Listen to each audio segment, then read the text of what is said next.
Then an expert on the law stood up to test Jesus, saying, "Teacher, what must I do to live forever?" Jesus said, "What is written in the law? What do you read there?" The man answered, "Love the Lord your God with all your heart, all your soul, all your strength, and all your mind. Also, love your neighbor as you love yourself." Jesus said to him, "Your answer is right. Do this and you will live." But the man, wanting to show the importance of his question, said to Jesus, "And who is my neighbor?" Jesus answered, "As a man was going down from Jerusalem to Jericho, some robbers attacked him. They tore off his clothes, beat him, and left him lying there, almost dead. It happened that a Jewish priest was going down the road. When he saw the man, he walked by on the other side. Next, a Levite came there, and after he went over and looked at the man, he walked on by the other side of the road. Then a Samaritan, traveling down the road, came to where the man was hurt. When he saw the man, he felt very sorry for him.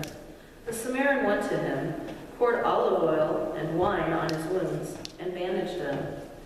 Then he put the hurt man on his own donkey and took him to an inn where he cared for him. The next day, the Samaritan brought out 2 coins, gave them to the innkeeper, and said, "Take care of this man. If you spend more money on him, I will pay it back when I come again."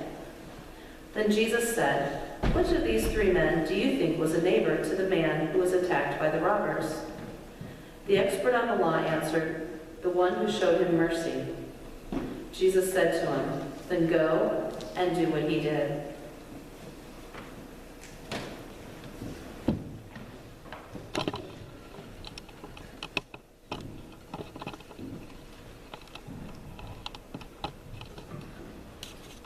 Good morning. Good morning.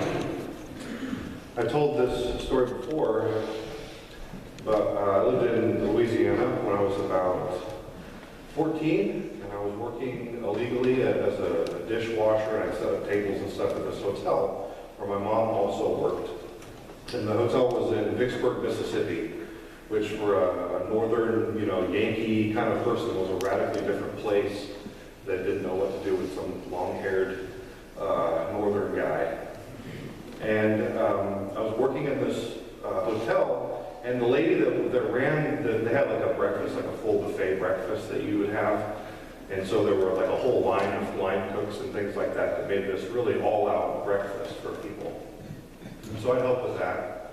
And the lady who ran that part of the hotel, she really liked us. And she said, you live 20 miles away, you should just move in with me. I got extra room, and you get a place of your own out here in Vicksburg, Mississippi, and it's just going to be great. You should just move here. It'll be better for you. And so we did. We trusted this lady to take care of us a little bit. We moved into her house, and she was really, really nice to us for a little while. And after we'd been there for a week or two, we got pretty comfortable, and we put up our family photos, and I have a cousin who's black. And it turns out that this lady is actually a member of the KKK. And all of a sudden, we went from being loved and appreciated for who we were to being hated. And it was just like her head spun around like The Exorcist, and all of a sudden it was a completely different world. She got me fired from my job because it was easy, because I was working illegally, and she knew it.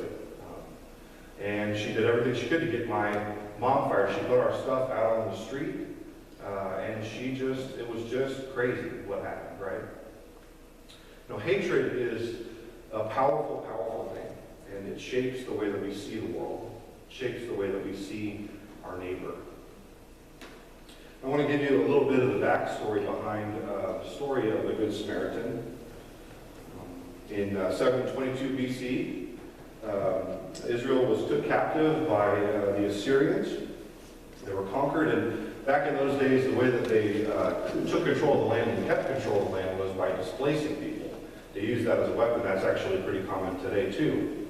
But the Assyrians and the Babylonians and people at that time really did it to a whole new level. So what happened was they would displace the intelligentsia, the elite people that had leadership potential, the kind of people who could start an insurgency, and fight back and take the land back. They'd take all those people, the educated people, they would take them off to be in this position of weakness and exile. And they would leave behind a bunch of the other people, and then they would bring in people who would kind of settle the land, people who were like colonialists, kind of people who would come, and they would set up this government with the rest of the people. And so what had happened, and then a few years later, the same thing happened with Babylon to the southern kingdom. And what happened was 143 years later or something, they were able to come back to the land. And all these other people, the people who had stayed behind, had been bred in with the people who had come to colonize, essentially. They had started worshiping their gods alongside Yahweh. They had completely given themselves over to syncretism. And they had, essentially changed races a little bit too. They looked different.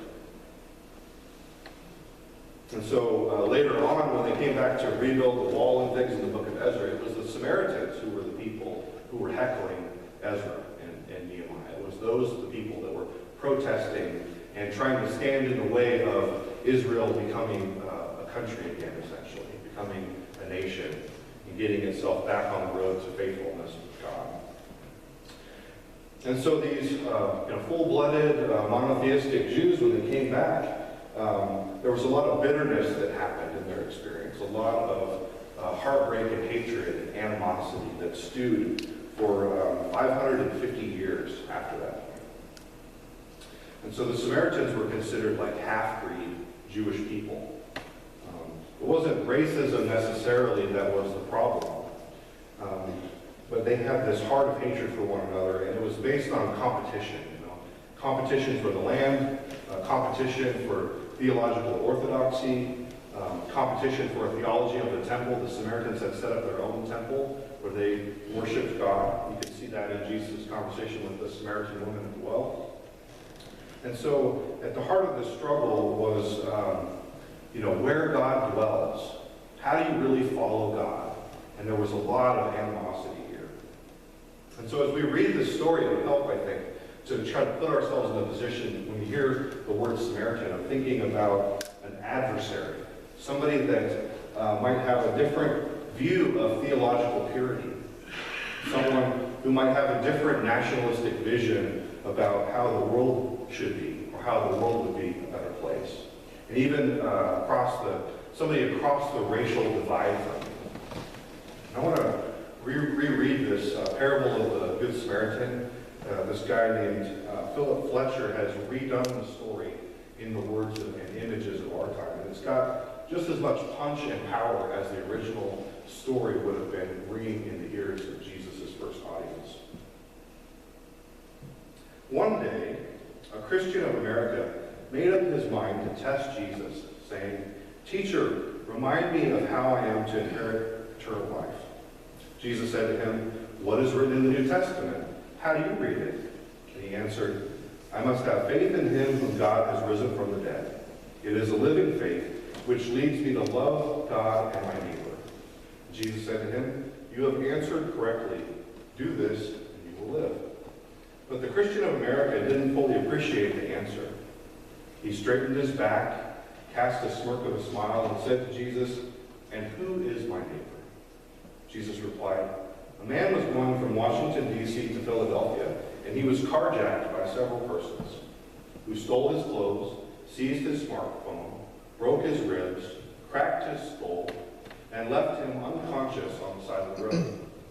Now, it happened to be a great time of a great pro-life conference, and a group was passing by going to this conference, and they saw a man, and they passed on by. Likewise, a missionary group who just returned from India, when they came to the exact location, they too passed by on the other side. But a Muslim, as he traveled to work, saw the man on the side of the road.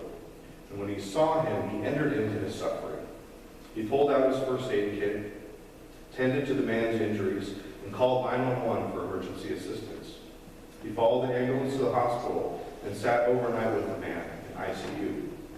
Next morning, he told the hospital billing office, "Here's my credit card. Take care of him, whatever he needs."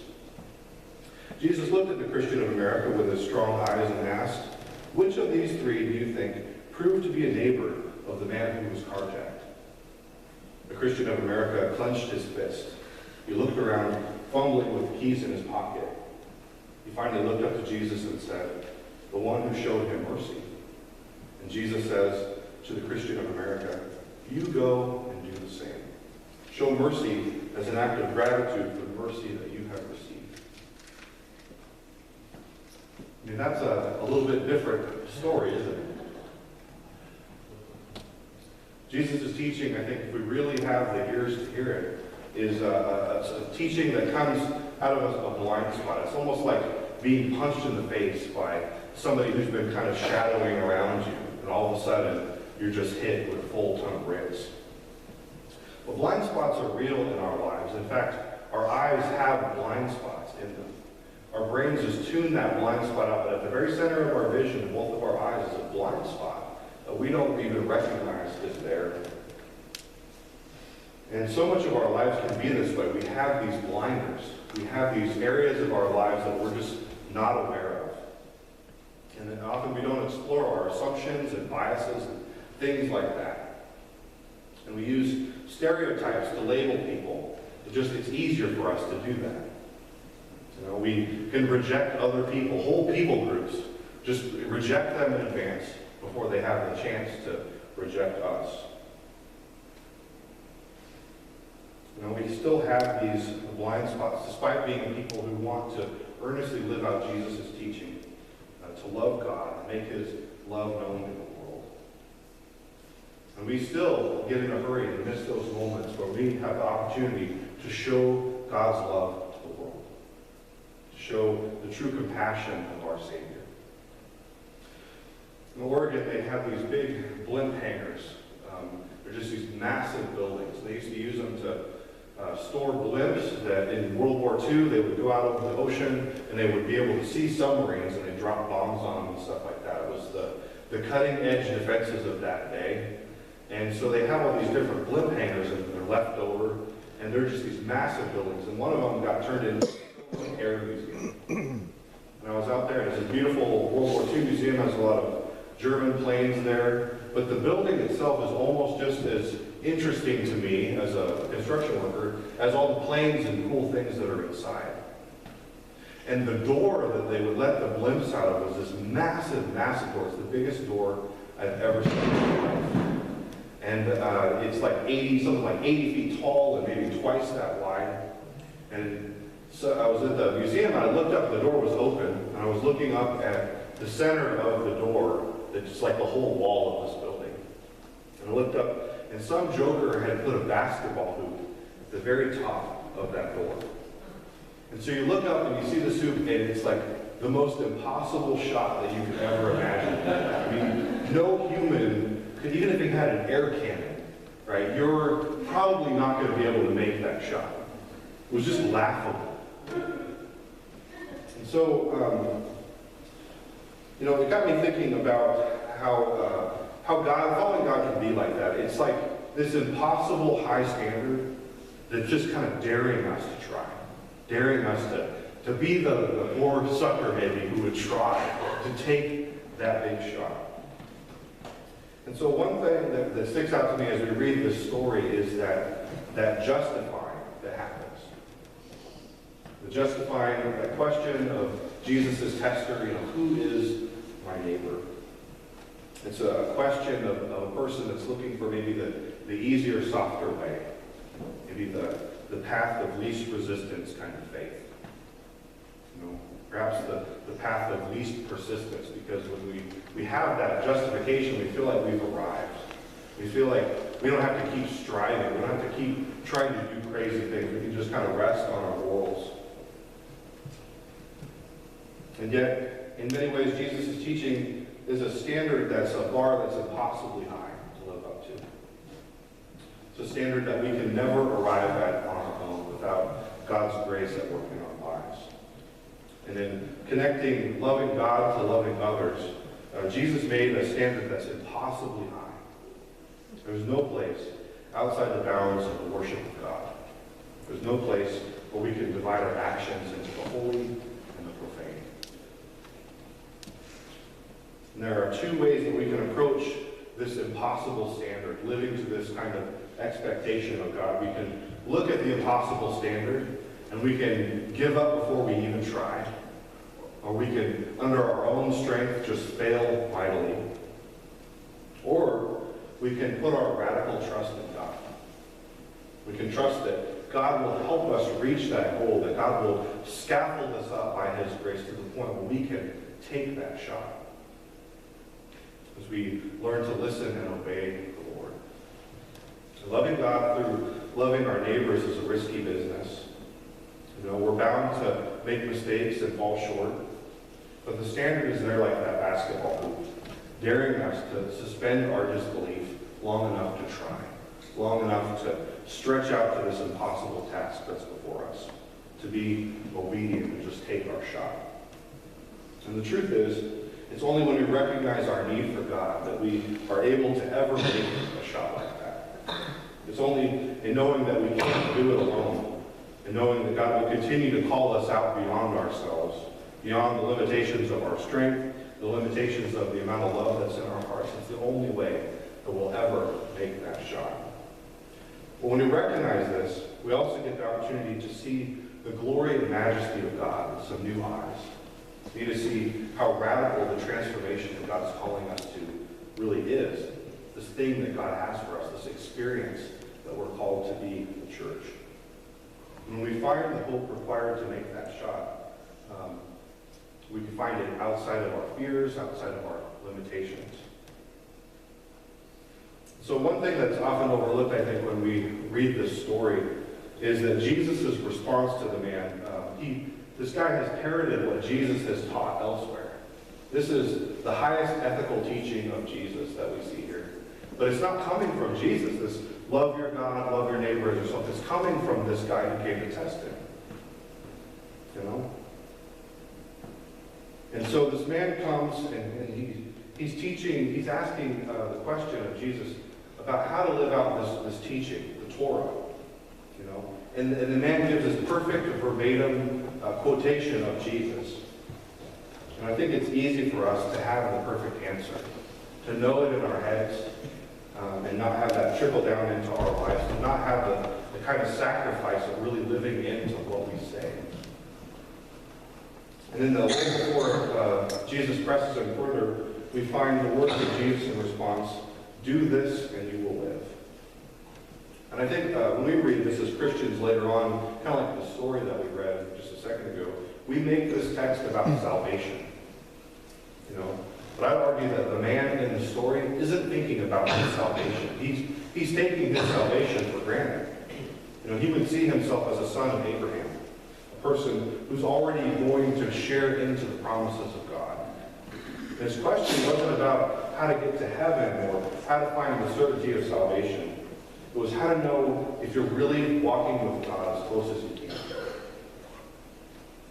And in this text, I think what the man's really concerned with in my reading is not about his salvation, but it's about the response to salvation. And how does one live the covenant law relationship in faithfulness?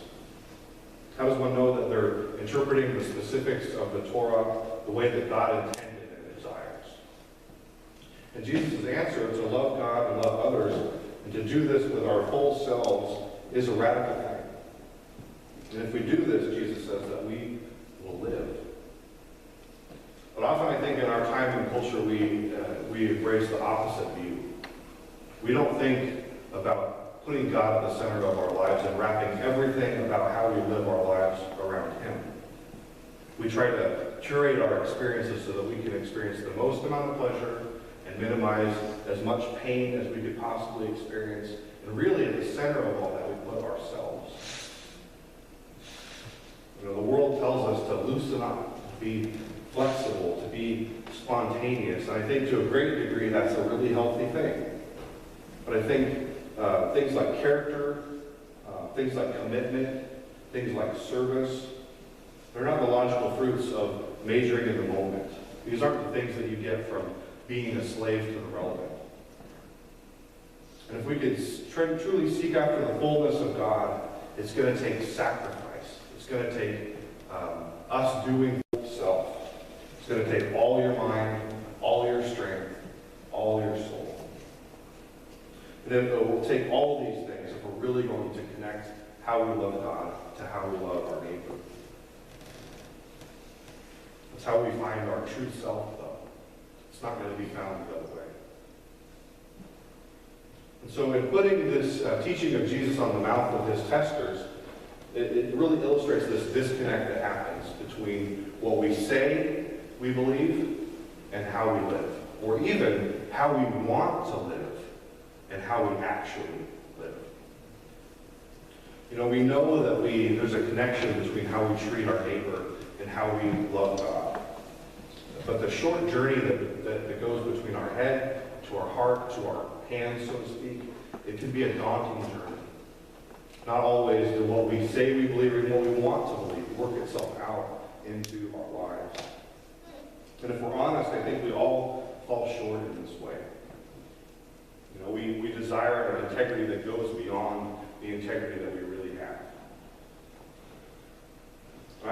In my online devotions, I've been writing this kind of Justice for Lent series that some of you are following along. One of the videos that I put up there on my blog as I've done this devotion is a video by a guy named Daniel Goleman. And he asked the question, it's like a TED Talk, he asked the question, why aren't we all good Samaritans? And he did this experiment, he was a seminary professor, he did this experiment where he actually had people practice doing a message on this passage, to prepare a message on the Good Samaritan. But he had it set up so that they would prepare their message in one place, and they had to walk to another place to deliver their sermon. And along the way, he actually set up the circumstances where there would be a person in distress along the way, to see if the people would stop, the people who are imbibing this teaching, thinking about this story, enough to deliver a sermon on it, if that would actually change the way that they reacted as they walked from this side of the campus to the other. And this man was profoundly disappointed. You know? And when he asked people who had walked by the man on the other side, just like in the story, when he asked them when they got there, were going after they delivered their sermon, why they didn't stop, the biggest factor that he found was whether or not they felt like they were in a hurry or not. Some people did stop, but it was all about if you felt like you were in a hurry, people are waiting on me, I gotta go, right? Those were the people who just walked on by the other side. I don't want you to think for one second that because I'm a pastor, that I just got all this figured out, that there isn't this kind of disconnect between how I want to believe and how I actually live, just like any of you. You know, if we're honest, there's a disconnect, there's an integrity issue there that gets to all of us. You know, seminary students are just as likely to walk by on the other side. Levites, priests, it happens to the best of us. It happens to people who really want to follow God. But we have to wake up to reality about this difference between not just what we say and what we do, but what we want to believe and how we live. And when we recognize that there's a margin there's a difference between what we want to believe and how we live, it's the beginning of God opening our eyes to really see the gospel, to really see God's heart for mercy, to really see what God requires of us and asks for us. And I've looked at that margin in my life, and it's really helped me to open my heart up to the world. You know, to recognize that these things that I already knew were true, really are hard and really are worth pursuing anyway in the face of all this difficulty, all these barriers, all these fears. As Christians, I think we find ourselves wanting compassion more than actually exercising it. You know, we may genuinely want to help homeless people or things like that. But if we're honest, our actions show that we want more to be comfortable, have life that's predictable, to be on time for things. We don't want to stop and just let everything go and be in the moment like the Good Samaritan. You know, we see someone maybe in a jam on the side of the road and we think, I've got to go. People are waiting on me. I'm running late. And we just hurry off, just like the people in the story did. And so I'm not trying to argue for legalism. I'm not looking for more ammo for you to feel guilty about your life. That's really not what I'm trying to do here. But I want you to acknowledge the reality that when your intentions, however good they might be, are undefined, hardly anything good happens from that point on. Hardly ever does that undefined good intention turn into a tangible action that we see in the story. And so if, for instance, I intended to love my wife and just intended that, and you didn't see any evidence of that or any physical follow-through or tangible ways that I loved my wife, you might begin to suspect that I have a really different definition of love than everybody else does. Love is a verb. It's an action word. It requires us to participate into something. And so for truly to take this seriously, this connection between loving God and loving our neighbors, and loving God through our neighbors, we have to let God work on us. We have to have eyes to see this disconnect. We have eyes to see that how radical this act of mercy really was. And so we just have to start somewhere by helping God let us see the people in need around us. And I think that Quakers have a unique understanding of seeing God at work in people, of this loving God and loving your neighbors. We often say that we want to seek to answer that of God in everyone. We believe that in every person there is a reflection of the image of God. There's something lovable there. There's something deeper. And it's a good place, I think, theologically, to start making this kind of God-neighbor, love-action connection that we need to make to really live into this. And we need to learn to silence that voice in us that justifies things, that only knows things like love intellectually, the kind of thing that we would know this story and still keep driving down the road. So the truth of loving God and loving our neighbors can't just be head knowledge. It has to come from our head into our heart. It's to filter out of us in things that we do. And that is a reflection of worship. It's a reflection of loving God. So we're going to go into a time of open worship, and I just ask you to center, listen for God, listen for ways that maybe you've been a person on the side of the road and seen God's love come through someone else, or maybe a way that you had seen someone loved God, or seen God's face in the eyes of a stranger.